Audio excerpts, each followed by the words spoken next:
చూసారుగా ఫ్రెండ్స్, ఎంత అగ్రెసివ్ ఉంది ఈగల్ ఇది. ఒకప్పుడు నాకు తెలియక ఇది ఇల్లీగల్ అని చెప్పేసి నేను తీసుకొని వచ్చి పెంచుకునిండా.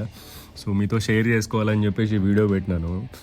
సో మీరైతే ఇలాగ ఈగల్స్, ఔల్స్ ఇట్లాంటివి ఏదైతే ఉన్నాయో వాటిని మాత్రం అసలు పెట్టలాగా పెట్టుకోకండి. చాలా హైలీ ఇల్లీగల్, ఫైన్ ఉంటుంది. అట్ ద సేమ్ టైం మీకు జైలు కూడా అవ్వచ్చు మీకు. సో నాకు అప్పుడు తెలియక నేను తీసుకొని వచ్చాను. సో దాన్ని టేమ్ కూడా చేశాను అనమాట. ఆ వీడియో నాకు దొరకట్లేదు, లేకపోతే దాన్ని కూడా అటాచ్ చేసేవాడిని. ఒక 1.5 month ఉన్నింది. దానికి వచ్చేసి మొత్తం రూమ్ మొత్తం ఇచ్చేసాం దానికి. సో కొంచెం at one point of time వచ్చేసి దానికి ఆ రూమ్ సరిపోలేదు అనిపించింది అనమాట. చాలా చిన్నగా అయిపోయింది అనిపించింది. చాలా పెద్ద రూమే కానీ దానికి సరిపోలేదు అనిపించింది. అందుకోసమని మళ్ళీ దాన్ని రిలీజ్ చేసాము మళ్ళీ వైల్డ్లో. సో మీరైతే ఇలాంటివి ఏమి ఎక్స్పెరిమెంట్లు చేయమాకండి.